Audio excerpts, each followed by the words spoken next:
¿Dónde están los Juan Bautistas del día de hoy? Ese es el tema. ¿Dónde están los Juan Bautistas del día de hoy?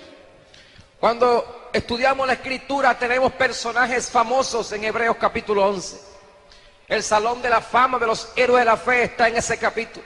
Ahí encontramos historias como la de Abraham, historias como la de Moisés, personajes que marcan nuestra vida cuando los leemos. Jeremías, leemos el Antiguo Testamento y nos apasionamos leyendo la historia de David, de Daniel en la fosa de los leones. Y hay ciertos personajes que marcan tu vida y que tú admiras.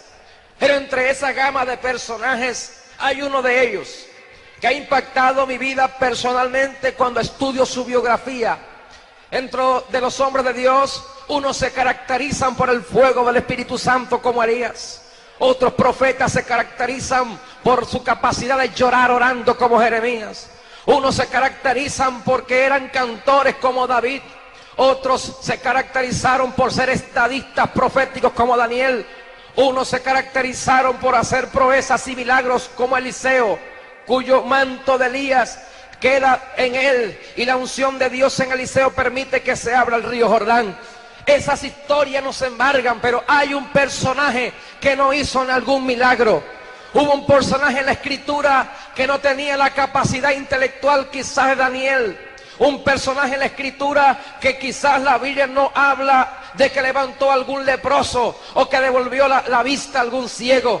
Un personaje que en la época de Jesús no pertenecía a la escuela rabínica oficial de la época. No era fariseo, tampoco era saduceo. No compaginaba con los herodianos ni con ningún movimiento religioso de la época.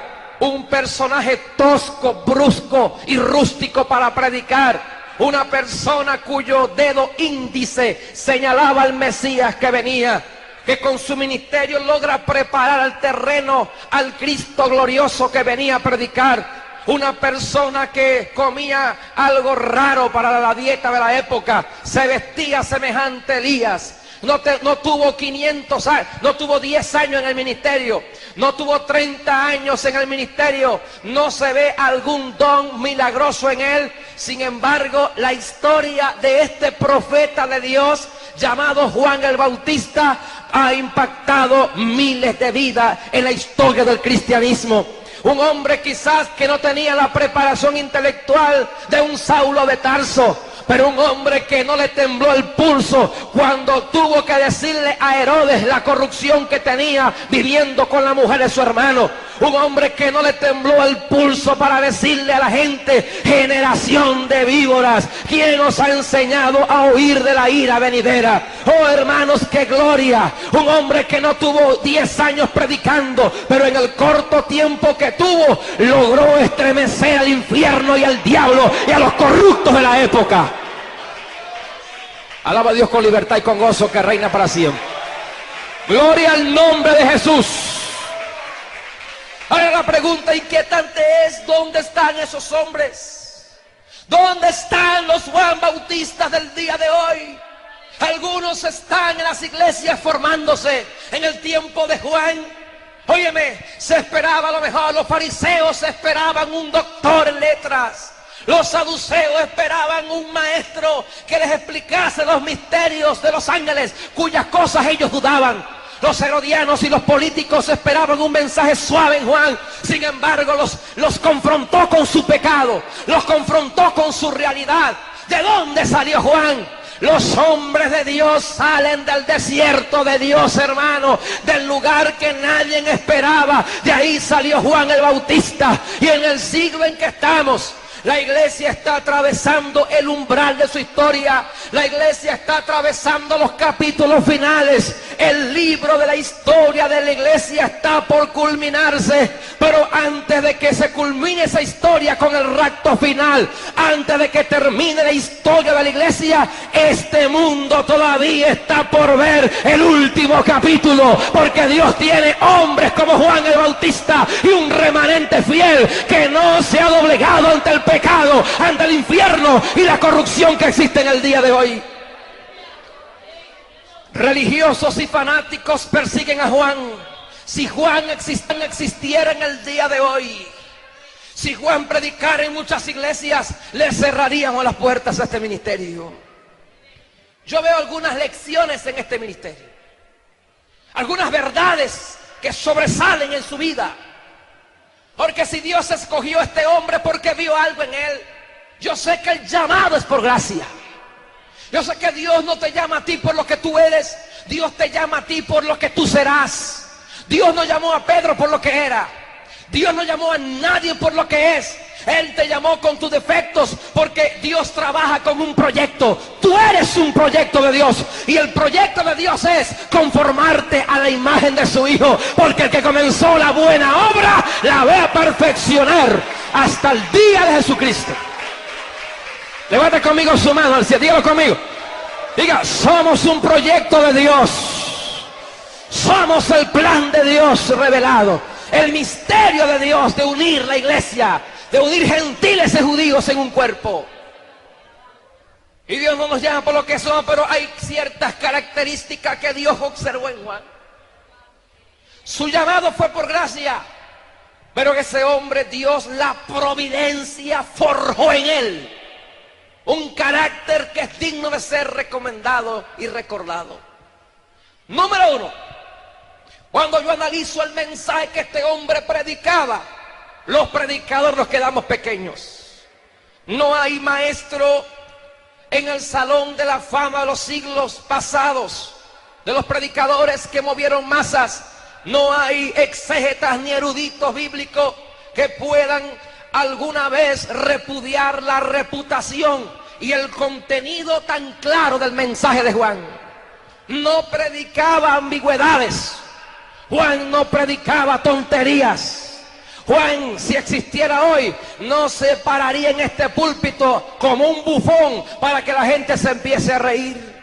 Juan no sería amigo de las risas públicas. Si Juan existiera hoy y se para a predicar en un altar, muchos le cerraríamos las puertas y dejaríamos el polvo en las bancas, porque no nos gustaría el tono como este hombre predicaría. Pero hermanos, el mensaje de este hombre, un mensaje radical. La palabra radical viene del texto original que significa raíz.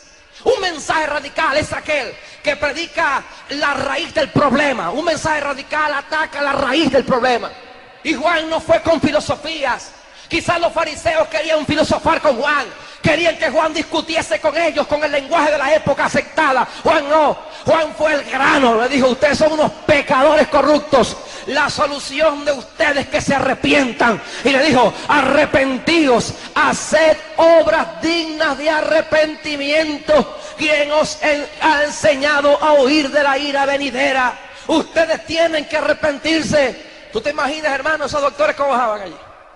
Esos empompados bajaban, los doctores de la época, los teólogos de la época, los que habían secularizado el mensaje de Dios, los más intelectuales, los más sabiondos, los más sabios, los que Pablo, escribiendo la carta a los Corintios, llama a los príncipes de este mundo, porque cuando Pablo dice la sabiduría revelada, la cual ningún príncipe lo había conocido, porque si no, no hubiesen crucificado al autor de la vida. La palabra en el griego príncipes de este mundo quiere decir los doctores, la gente erudita, los griegos, los filósofos, los que tenían la verdad en la época.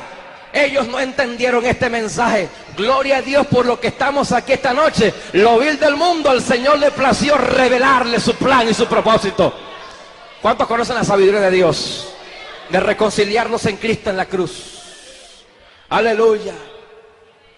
Y este mensaje radical, tú te imaginas cuando esa gente bajaba y le dijo: generación de víboras, razas de víboras, en el griego genes. Ustedes tienen los genes de las víboras. Su carácter, su cultura, su forma de hablar refleja que son hijos del diablo, en otras palabras. Hermanos, estamos en días que el Señor quiere levantar hombres y mujeres con un mensaje radical, un mensaje interdenominacional, un mensaje. Este mensaje no solo es para la Iglesia Católica, este mensaje no solo es para los testigos de Jehová, este mensaje no solo es para la nueva era, los mormones, los espiritistas, los adventistas. Este mensaje también tiene que predicarse en la iglesia contemporánea, porque así como hubo en el tiempo de Juan religiosos que le persiguieron, la iglesia está debatiéndose en varios extremos en el día final. Y en este último tiempo, hermanos, se han levantado ciertas tendencias en la iglesia de ocultar la verdad. Ya no se puede decir pecado, ahora se tiene que decir defectos del carácter. Hemos cambiado rótulos. Ahora no se puede decir el infierno, ahora hay que decir el lugar de tormentos. Ahora hemos cambiado la lexicografía adaptándolos al mundo. Al homosexualismo le llaman algunos defectos congénitos. Al lesbianismo le llaman algunos mala formación psicológica. Hermanos, sea como sea que le llamen, el pecado es pecado. Y hay que levantarse sin miedo en el día de hoy y decirle a cualquier grupo, llámese evangélico o no llámese evangélico, y decirle que Cristo es la única alternativa de escapar del infierno y que Cristo viene ya a levantar una iglesia gloriosa. No hay escape en Cristo solamente, no hay escape. Yo consigo en ese mensaje que era un mensaje cristocéntrico. No veo una complicación en ese mensaje. Él le dijo, he aquí el Cordero de Dios. Es decir, que Juan no se predicó a sí mismo. Él señaló el centro del mensaje que él le interesaba predicar. Y Pablo usó lo mismo en las cartas diciendo, no me predico yo mismo, sino a Cristo crucificado. Es decir, que el mensaje del cristianismo es el mismo el que predicó Pedro en Pentecostés. Ustedes mataron al dador de la vida. Es el mismo mensaje de Pablo en el Areópago, diciendo, en Dios nos movemos, vivimos y somos. Es el mismo mensaje de las iglesias de Apocalipsis. El testigo fiel, el que está paseándose en medio de los 7 candelabros de oro. Todos los escritores bíblicos comenzaban, yo, Pablo, apóstol de Jesucristo. Santiago, siervo de Jesucristo. Pedro, apóstol de Jesucristo. Porque el centro de la iglesia, la esencia de estar aquí esta noche parados, se llama Cristo Jesús, Señor nuestro. Y cuando el mensaje que se predica tiene basura, tiene de todo menos Jesús, la iglesia se debate entre crecer o caer. Hermano, vamos a predicar a Jesucristo. ¿Qué predican los adventistas? ¿Quién es el centro del adventismo? Jesús, jamás. Los escritos de Elena G. de White. ¿Quién es el centro y el fundamento de los mormones? ¿Será Jesús? No. José Smith. ¿Quién es el centro de los testigos de Jehová? ¿Será Jesús? No. Los escritos de Russell y un extremo énfasis en Jehová, descartando a Jesús y disminuyéndolo como un ser creado. ¿Quién es el centro de los espiritistas? No es Cristo, son los espíritus. ¿Quién es el centro de la iglesia católica, la ramera? ¿Quién es? La reliquia de Roma, las bulas papales, las encíclicas papales, la tradición de Roma. María, no Jesús. ¿Quién es el centro de tantas religiones? ¿Quién es el centro del budismo? Buda, no Cristo.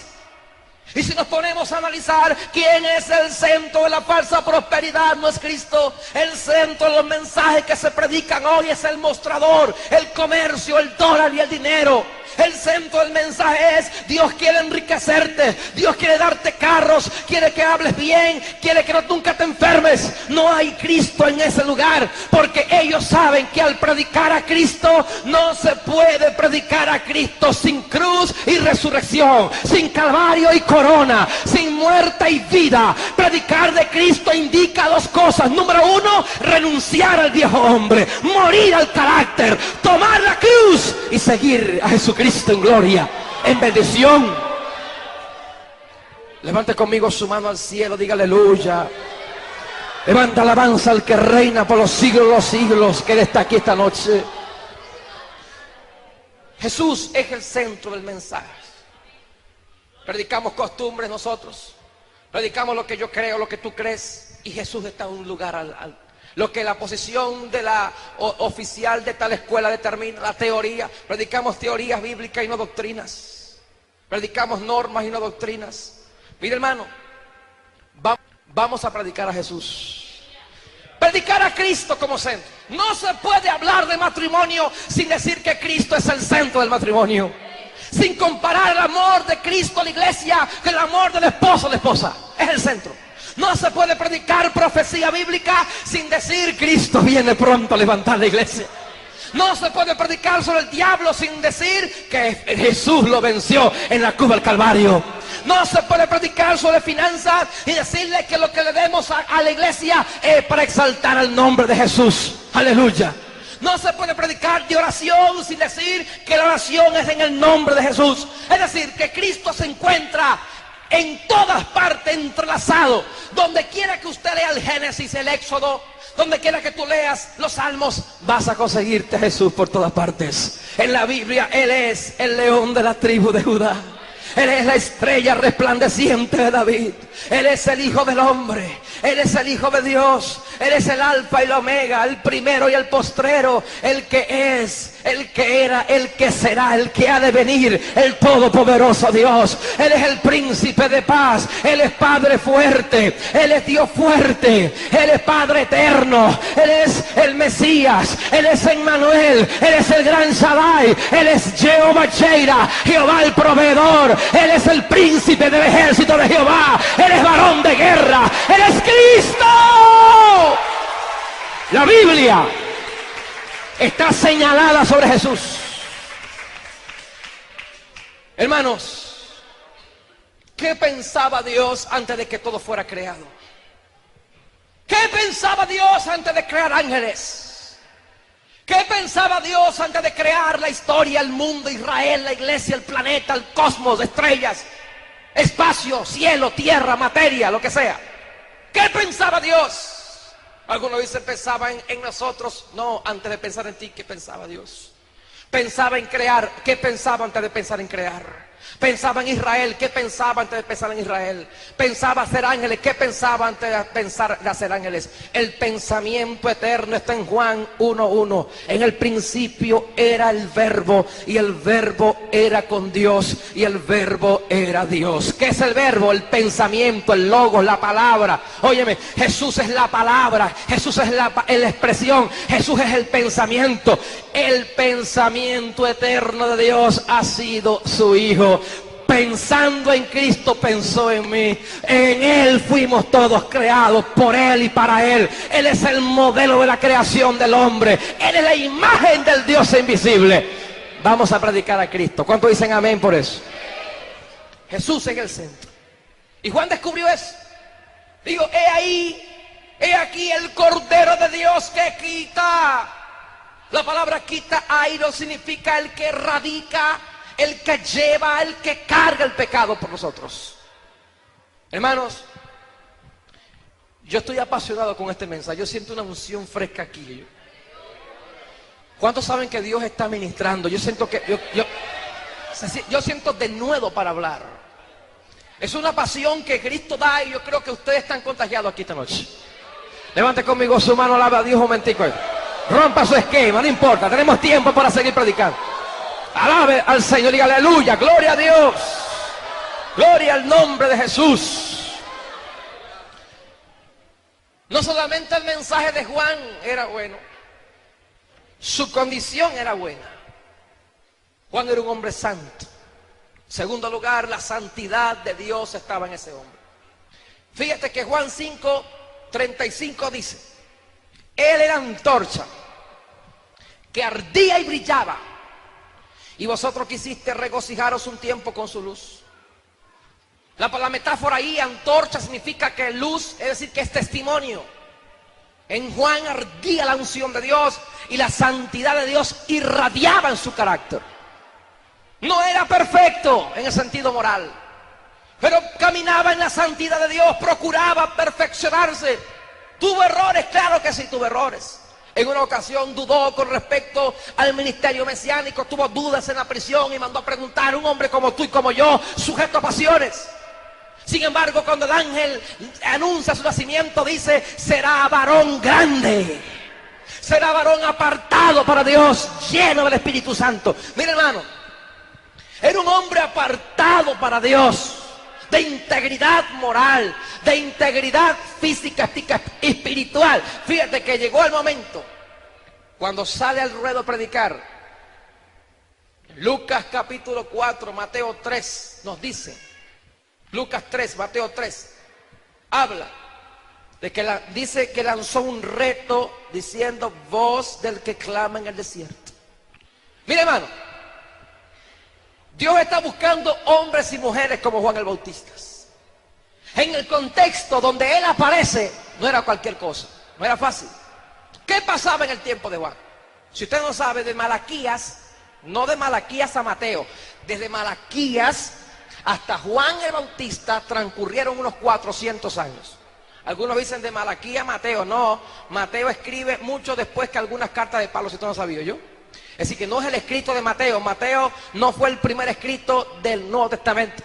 Desde Malaquías hasta Juan el Bautista pasaron 400 años del silencio de Dios. Dios estaba bravo, Dios estaba enojado con el pueblo. No hubo profetas, no levantó ministerios proféticos. En esos 400 años aparecen los libros apócrifos, muchos de ellos presentes en la Biblia católica romana. En esos 400 años, el intelectualismo de los escribas había sustituido la voz profética de Dios. Se había caído en el extremo en esos 400 años de decir que ya Dios no hablaba, que ya habían hecho tradición de los ancianos, habían hecho profecías, habían interpretado, habían creado una serie de cosas terribles los ancianos de Israel. Cuando Juan aparece, se consigue con una corrupción sacerdotal horripilante, al extremo que tanto Caifás como Anás, dicen algunos historiadores, fueron colocados a dedo por el Imperio Romano. Se cree que los sacerdotes ya no los colocaba Dios en sí, sino que el Imperio Romano los colocaba a conveniencia con la política de Roma. Estaban vendidos. Había corrupción sacerdotal. No habían profetas. Habían caído en corrupción moral. Herodes vivía con la mujer de su hermano. Había en Roma el homosexualismo rampante de la época. La corrupción fuerte estaba en Palestina cuando Juan aparece. ¡Qué reto para Juan! Óyeme, qué reto para Juan aparecer a predicar en un tiempo de oscurantismo. Si aquí tenemos una semana que no nos congregamos muchas veces, y algunos por ahí se ponen a inventar, a descarriarse. Si algunos no oyen un mensajito en 2 o 3 días y están fríos.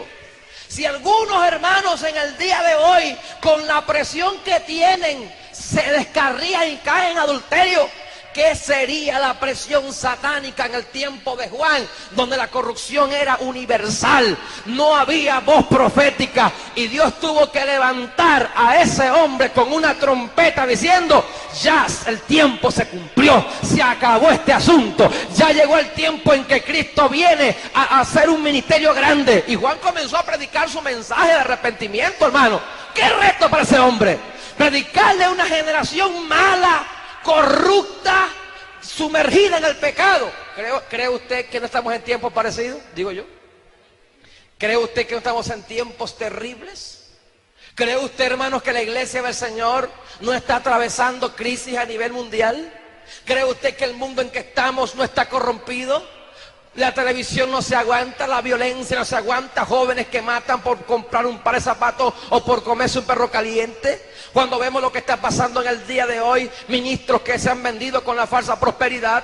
Cuando vemos lo que está pasando en el día de hoy, cristianos que antes predicaban con poder, que antes predicaban con unción, están desviados, corrompidos. Iglesias que una vez saltaron en el Espíritu, iglesias que una vez estaban en la unción de Dios, se han desviado y han perdido la visión y la unción del Espíritu Santo.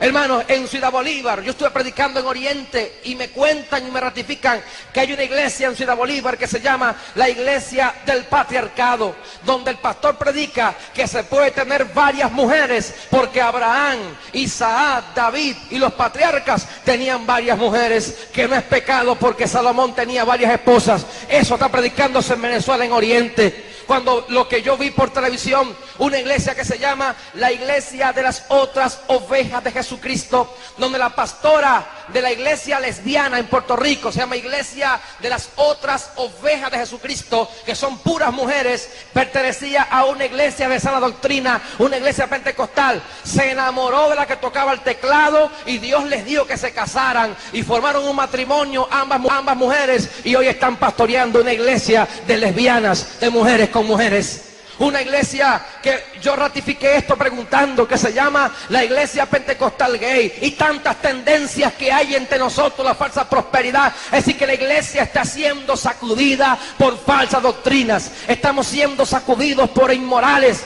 que han agarrado la libertad por libertinaje. Hoy en día, hermano, es horrible ver el libertinaje que hay en muchas congregaciones.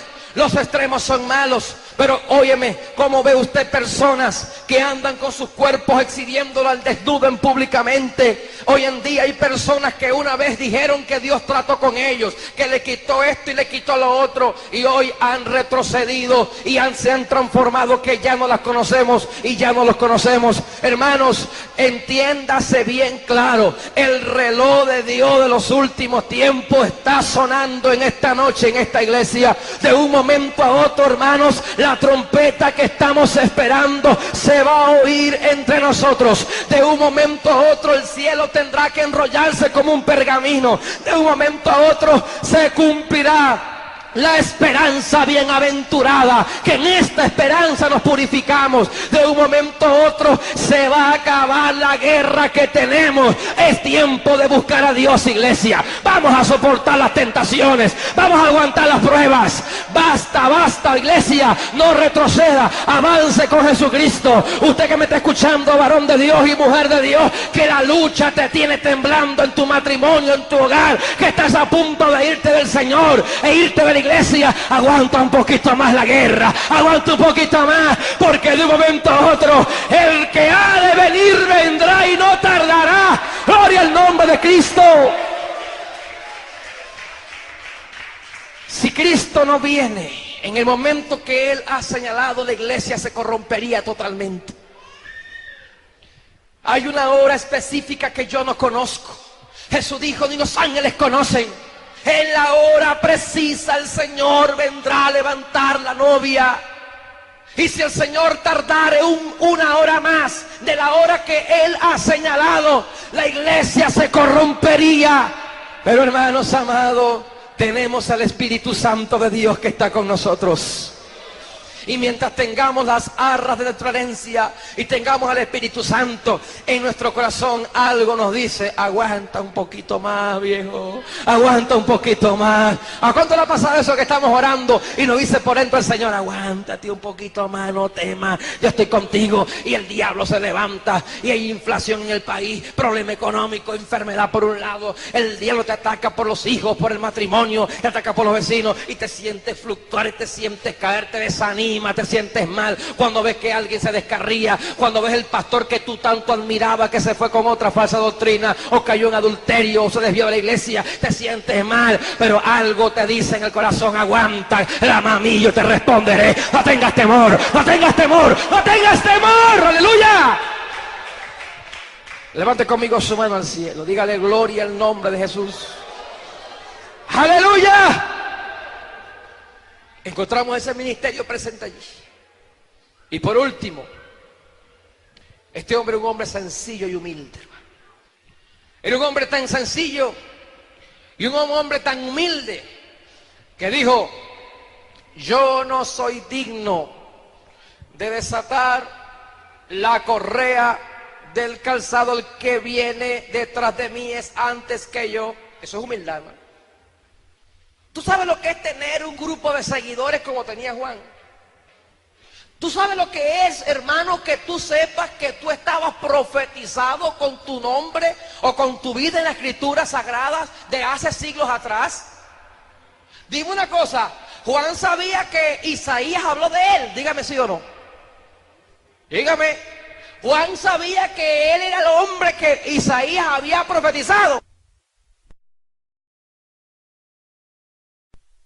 no se enseñoreó, no se enorgulleció. Oh, yo soy el mero, mero. Yo estoy en Isaías, estoy en Malaquías. Mira que hasta Malaquías habló de Juan el Bautista, que vendría un mensajero, que vendría alguien preparando el camino. Y Juan no dijo, yo soy el escogido. A mí Jesucristo no me quita el coroto. A mí Jesucristo no me lleva, mis discípulos son míos, yo me los he ganado. Tiene que competir conmigo a ver quién tiene más unción, a ver quién tiene más llamado, quién tiene más ministerio. Mira, Juan no tenía competencia, hermano. Él dijo, es necesario que él crezca y que yo mengüe. En otras palabras, el hombre de Dios abre paso para que otro avance. El hombre de Dios es humilde, se goza cuando alguien canta mejor que él, se goza cuando Dios usa a alguien más que él. O se pone a pelear como un estúpido. Hermano, yo canto mejor que tú, yo predico mejor que tú. Hay gente que, mira, hermano, qué tontería. Peleamos por los dones, peleamos por quién diezma más, quién ofrenda más, quién canta mejor, quién toca mejor, quién predica mejor, ay, quién enseña mejor. Y Juan no estaba con eso. En un momentico, el que viene detrás de mí es antes que yo. ¿Sabe lo que hizo Juan? Mire, todo hombre de Dios reconoce la preexistencia de Cristo. Juan reconoció la preexistencia del Verbo cuando dijo, es antes que yo. Eso es humildad. Eso es decir, aunque yo esté predicando primero que él, el rango que él tiene es superior a mí. Óiganlo a él, seguidle. Ese es el Cordero de Dios. No se pone a tapar ministerio, no se pone a decir tú no puedes, matando a otros que están comenzando. El hombre de Dios abre paso para que la gloria sea de Dios. Y tenemos una malicia de iglesia. Nos sentimos menos que otros cuando recomendamos a alguien que Dios usa más que a nosotros. Mire, hermano, Dios puede usar aquí a alguien más que otro, pero sea sencillo y humilde, hermano. No se rebele contra su pastor, aunque usted vea que usted sepa más que él. Mire, hermano, no se rebele contra su maestro de escuela dominical, porque hay gente que recibe una luz, que recibe una ciencia, recibe un conocimiento teológico, bíblico, y después viene a avergonzar al maestro de escuela dominical. Pido la palabra, usted está equivocado, hermano. Ahí no es la coma, ahí es punto y coma, y ahí el griego y el hebreo. Y el pobre viejito, hermano, ¿qué voy a hacer, chico? Es como tú dices, hoy como tú dices. Y en vez de convertirse en una edificación, te conviertes en un necio, te conviertes en un orgulloso. Cállate la boca. Pablo decía, el que se crea saber algo, hágase como que no sabe nada. Eso es humildad. Esto dijo, la Biblia dice, haya pues en vosotros este sentir que hubo en Cristo Jesús, el cual siendo en forma de Dios, no estimó ser igual a Dios como cosa que aferrarse. En otras palabras, si tú eres maestro, siéntate a escuchar, porque quizás ese campesino que no tiene tu oratoria, tu capacidad, filtra, echa a un lado lo que tú consideras que dijo, por ejemplo, Carota y es Caraota, o dijo que dijo Ancina es y así es, dijo cualquier tontería que fue, pero entiende que lo que él quiere decir es lo que Dios le está diciendo, y más nada, hermanos. Fíltralo. Hermano, así no es, yo. Así es, no Ancina, no, así es. O sea, pierden un tiempo allí. Mire, hermano, sea sencillo. Ponga, hay maestros que no escuchan a nadie. Hay pastores que no oyen a nadie predicando. Hay evangelistas que están en un lugar y no respaldan porque se sienten menos cuando otro predica. Hay músicos orgullosos que cuando alguien va a tocar mejor que ellos se van escondidos porque le da como pena que alguien sepa que uno canta mejor o que toca mejor que él. Quédate ahí, viejo, no importa, porque siempre va a haber la gente imprudente, porque hay gente que es imprudente y va a decir, mira, viste que ese toca mejor que tú, dígale amén, sí, toca mejor que yo, porque siempre hay gente que te va a comparar y te va a decir, y te quiere avergonzar y te voltean a ver. Hay gente que es imprudente y de acá voltean para atrás buscando la cabeza, ya está, miren. Dígale, no me interesa, Cristo es el Rey de Reyes, señores, señores. Dale un aplauso fuerte a Cristo que vive. No me interesa, Cristo es el Rey de Reyes. Y la gloria de Él. La gloria de Él, más nada. La gloria es de Dios. La enseñanza de Filipenses es, haya pues en vosotros el sentir. ¿Qué sentir? La humildad de Cristo, hermano. Siendo Dios, se cubre de esa figura humana, de ese carácter humano. Y siendo Dios con sus atributos, asume otra naturaleza limitada. ¿Qué te parece? Sentarse, aprender a hablar, aprender a jugar como niño. El creador del cielo y la tierra. ¿Qué te parece? Y tú vas a decir, no, a mí no me enseña nadie esta revelación de rodillas que yo tengo, que Dios me mostró a mí, no lo comparo con nadie. Diga conmigo, aleluya. Levante conmigo su, diga aleluya, Cristo vive. Diga, es necesario. Diga, es necesario que Él crezca y que yo mengüe. Pues nadie quiere menguar. Queremos crecer, pero en vez de crecer uniformemente, queremos crecer así. Agarramos al hombre, te puedo agarrar, ¿verdad, varón? Agarramos así, nos subimos así.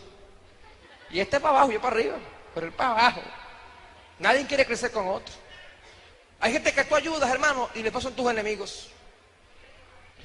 Hay predicadores que tú intentas ayudar y luego te malponen en un lugar. Hay gente que tú quieres ayudar y es la malicia, la competencia. Hermano, vamos a exaltar a Dios cuando Dios usa a un hermano. Gigi Ávila dijo algo que me grabó, que me marcó a mí. Y ella dijo, hay hombres que Dios usa mucho más que a mí. Y ese viejito decir eso, mire, ¿tú sabes lo que es que ese hombre en cada campaña se entregan, decía algo, que si 15,000 personas? Y aquí hago un llamado y pasa uno, y gloria a Dios por eso. Es decir, y decir él, que hay hombres que Dios usa mucho más que él. Un hombre que Dios lo ha usado con sida, sanando cáncer. No hay un mal testimonio adjudicado a ese hombre. Yo no comparto ciertos criterios con él, como muchos maestros más. Pero una cosa es cierta, ese es un hombre de Dios. Y cuando un hombre de Dios dice eso, es porque es humilde de verdad. Porque alguien que no tiene nada dice, hay gente que Dios usa más que... Claro, por supuesto, tú no tienes nada, pero alguien que tenga, porque humillación no es no tener y decir que no se tiene. Humillación es teniendo, sabiendo, poseyendo, entendiendo y asumir una actitud de renuncia a eso por amor al reino de Dios y por amor a mi hermano que estoy escuchando. ¿Cuántos me están entendiendo, hermano? ¿Seguro? Humildad no es, hermano, decir, no, yo me gano 20,000 bolívares semana y soy humilde. ¿Sabes qué es humildad? Que tú seas igual teniendo o no teniendo. Que tú puedas decir, teniendo bastante, yo le hablo a todo el mundo, en mi casa come todo el... Eso sí es humildad, hermano. Pero yo soy humilde. Cuando se gradúa no habla con nadie. Y sabe una cosa, grábate esto, tú eres humilde hasta el día que digas que eres humilde. No se me copió. Cópieme. Tú eres humilde hasta el día que tú digas que eres humilde. Porque hay gente que la cree tan humilde que es más humilde. Dicen, después de Pablo, después de Cristo, Pablo, y después de Pablo, el papadito. Oye, humildemente, ¿no? ¿Cómo fue que dijo un ministro que tú me contabas ahorita que decía, este lo llevó a Jordán? ¿Cuál es la cosa? Este los trajo a Jordán. ¿Cómo fue la cosa? Él dijo, le entregaron una iglesia y dijo, el antiguo pastor los llevó hasta el Jordán. Me toca a mí meterlo en la tierra prometida. ¿Qué le parece? No es casi arrogante, papadito, ¿verdad? Yo le digo eso, alábate que tú vives. Diga, alaba lo que él vive. No diga, alábate que yo vivo, o alábate que tú vives, alábate que él vive. Hay gente que dice, hermanos, ayuné 40 días y acabo de romper y el próximo mes voy por el otro. Tuve 50 revelaciones. Fui al cielo y di huerta canela en la piscina de oro. Y eso es para la gloria del Señor. Y Pablo dijo, conozco un hombre sin el cuerpo, fuera del cuerpo, no lo sé. Fue al tercer cielo donde vio cosas inefables. Así que si Juan decía, no quiero hacer mucho detalle porque no me quiero gloriar en eso. Y en los libros que se escriben hoy, que el infierno, otra basura que se vende por allí, el infierno es una persona que tiene un brazo, que tiene una mano, y que el ombligo es tal cosa, y que el cuello, y la gente asusta. Ay, hermano, es una persona al infierno. Oye, hermano, porque fue allá. Oye, la gente está diciendo cosas que no están en la Biblia, y que Pablo nunca se atrevió a decir ni a mencionar. Hermano, gloríese en lo que se gloriaba Pablo. No se gloríe en su conocimiento, no se gloríe en lo que tiene, no se gloríe en su sabiduría. Gloríese en entender a Dios y gloríese en sus aflicciones por la causa de Cristo. Más nada. Dale un aplauso a Cristo, nos vamos ya. Gloria a Dios. En una oportunidad, en una ocasión, Jesús defendió a Juan. ¿Qué saliste a ver al desierto? A un hombre vestido de ropas esplendorosas y hermosas.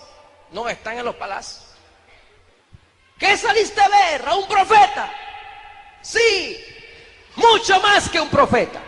Y dijo, entre los nacidos de mujer no ha habido otro profeta mayor que Juan el Bautista. ¿Tú sabes lo que es que Cristo diga eso de un hombre de él? ¡Qué gloria! Porque la grandeza de Juan no estaba en lo que él conocía, no estaba en los años ministeriales, tenía poco tiempo. Algunos creen que fueron 5 o 6 meses, otro un año, año y medio. Nunca hizo milagros. ¿Dónde están los leprosos? Los muertos que levantó no están en la Biblia. Su grandeza está en saberse humillar en la presencia de Dios. Hermano, cuando tú te humillas, el Señor te exalta. Juan se humilló y Cristo salió en su defensa y dijo, entre los nacidos de mujer no ha habido otro profeta mayor que Juan el Bautista. Cuando tú te callas la boca y te dejas de pelear tanto y de defenderte tanto y de buscar que te entiendan y buscar tu justicia y hacer juicio tú, el Señor te deja solito. Pero el día que te humille en la persecución, cuando tus enemigos te persiguen, cállate la boca y espera en Jehová y Él hará. Y Cristo saldrá por ti igual que lo hizo por Juan. Él defendió a Juan. ¿Crees tú que no puede defenderte a ti esta noche? ¿Cuántos creen que el Señor puede defendernos también a nosotros? ¿Cuántos creen que el mismo Dios de Juan el Bautista está con nosotros también aquí? ¿Cuántos creen que el mismo que usó ese profeta también te puede usar a ti, hermanos? Que la misma unción que estuvo en la iglesia primitiva, el fuego de Dios que cayó en Pentecostés, que estuvo en la iglesia posapostólica, en la Reforma, en el movimiento pentecostal moderno, ese fuego está a disposición de cada quien que busque la presencia de Dios. Póngase de pie, por favor.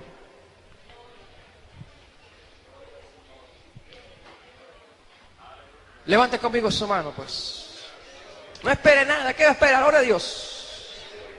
No espere nada, hermano. Que lo que Dios quería traer, lo trajo ya. Esa es la predicación de la palabra. Oiga el mensaje de Dios.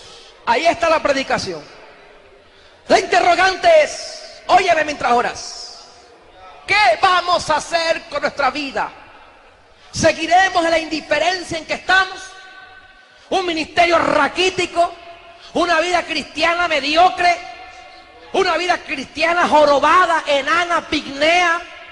¿Una vida cristiana infructífera, inmadura? ¿Una vida cristiana derrotista y derrotada? ¿Qué vamos a hacer?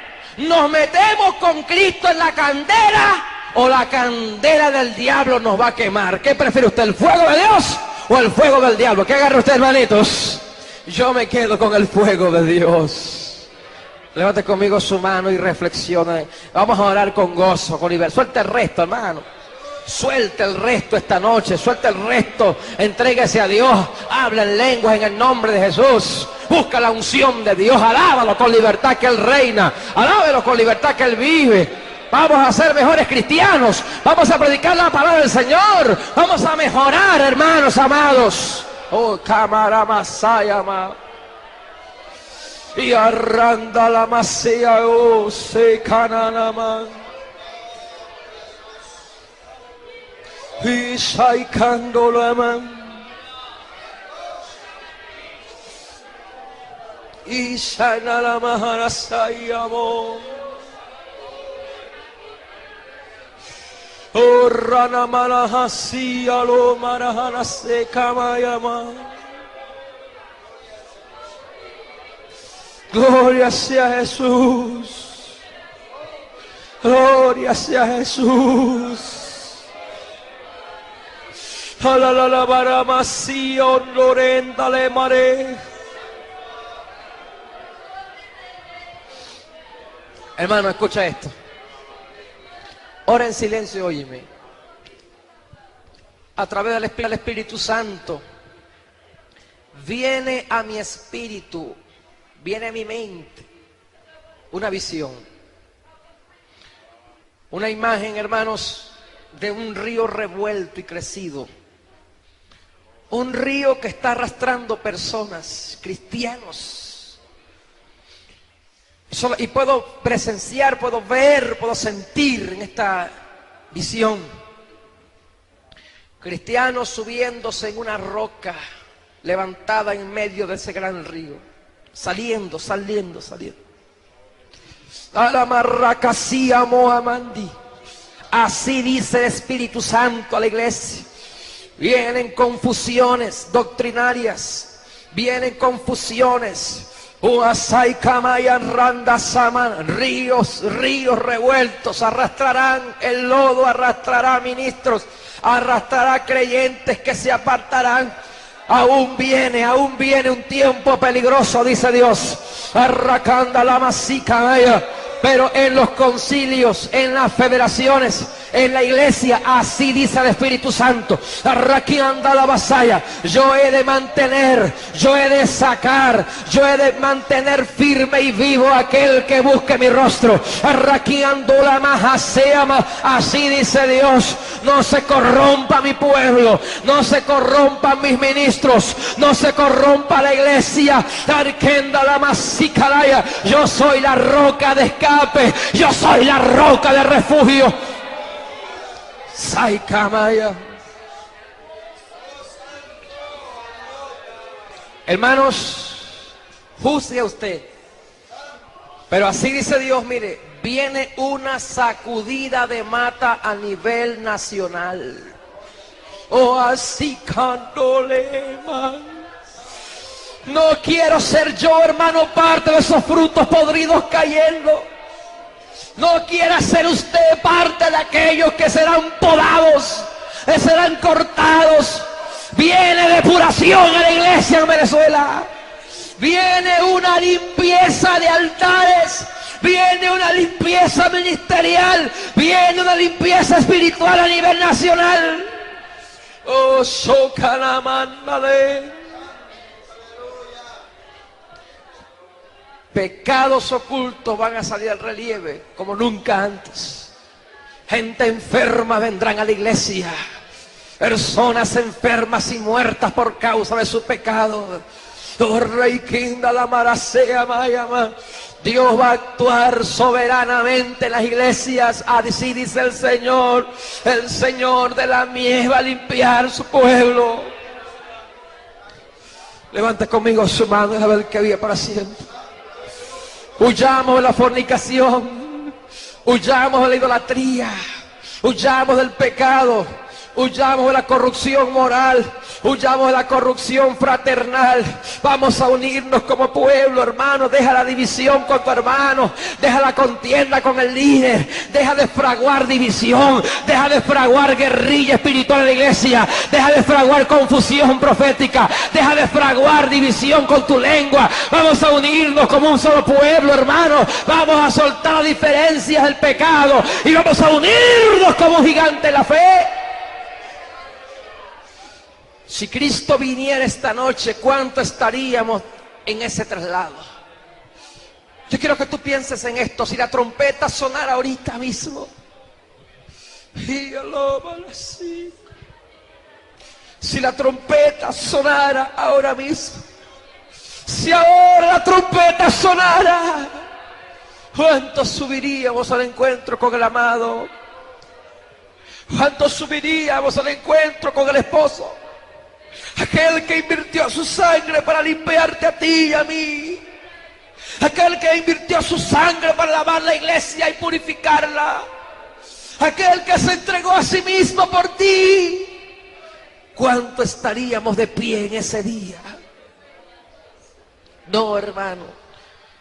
Es tiempo de enseriarse con el Evangelio. Es tiempo de enseriarse con Cristo. Soltar la religiosidad, soltar la apariencia y de subir al monte de Dios. Dele gracias a Dios por esta noche. Dele gracias a Dios por esta noche. Dele gracias a Dios, aleluya. Gracias, Señor, porque tú vives. Gracias, Señor, porque tú reinas para siempre.